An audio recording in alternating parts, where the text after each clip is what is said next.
Programang ito ay rated SPG. Striktong patnubay at gabay ng magulang ang kailangan. Maaaring may masiselang tema, lengguwahe, karahasan, sexual, horror o droga na hindi angkop sa mga bata. Hindi nga nakayanan dito ni Zoe, kaya naman kinausap niya itong si Balaja na kailangan nitong patakasin ang kanyang lolo Pepe. At kung hindi naman niya ito gagawin ay siya mismo ang mananagot dito kay Balaja. Samantalang nagalit naman itong si Moira dahil ipinagtanggol nga dito ni Zoe ang kanyang lolo na hindi naman niya ito kadugo. Subalit ito namang si Zoe ay awang-awa nga sa kalagayan dito sa kanyang lolo. Samantalang doon naman sa stage kung saan ay sumugod nga doon itong si Giselle. At pati na rin itong si Annalyn, nagalit kasi itong si Carlos dahil nga sa pangingialam daw dito ni Annalyn kay Zoe. At ngayon ay unti-unti na ngang nabubulabog dito at nagalit itong si Giselle kung bakit ay biglaan na lamang ipinagtanggol ito ni Carlos. At tila may something nga daw dito. At sinabi rin dito ni Annalyn kung hindi daw nakipag-ugnayan at kung walang koneksyon dito kay Zoe, bakit napatawag daw ito sa kanya.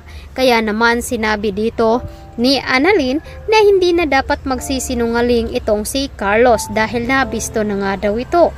Samantalang doon naman sa bahay nila ni Carlos ay agad naman nakapasok itong si Regan at Harry. Tila nag-aalangan nga mga ito dahil nga matagal nga bumukas itong si Lynette sa pintuan. At dahil dyan ay natatakot naman itong si Lynette at baka idamay nga daw nila itong si Annalyn. Nagulat pa itong si Lynette nung makilala dito ni Dax ang pangalan ni Carlos. Dahil nga sinabi dito ni Moira na dapat si Carlos ang pahirapan dito at kailangan siguraduhin na mabugbog nga daw ito. Ngunit ito lamang si Lynette ang napuruhan dahil wala nga si Carlos doon at nasa hospital. Kaya naman nagpupumilit itong si Harry na pumasok sa loob ng kanilang bahay dahil nga may kutob ito na hindi lang si Lynette ang nag-iisa.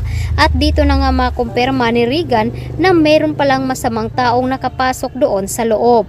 At ito namang si Zoe ay nakukonsensya na nga sa kanyang ginawa. Matapos nga makuha dito ang kanyang cellphone ay napatawag naman itong si Moira sa kanya.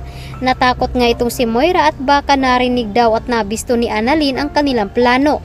Ngunit dahil nga walang signal doon sa taas at hindi narinig masyado dito ni Annalyn ang sinabi dito ni Moira, kaya nakaligtas na naman sila sa kanilang kasalanan. At pinagtitinginan nga sila doon sa Apex dahil nga ay nag-iiskandalo itong si Zoe. At agad ngang sinabi dito ni Annalyn na nagsisinungaling pa rin ito dahil hindi naman sila magkasama dito ni Luke. At agad ngang sinabi dito ni Annalyn kung parihas na oras silang nawala at pagkawala dito ni Lolo Pepe. Kaya naman agad na tinawagan dito ni Zoe itong si Carlos at sinabihan na kailangan ay bantayan itong si Annalyn dahil masyado nga daw itong pakialamera.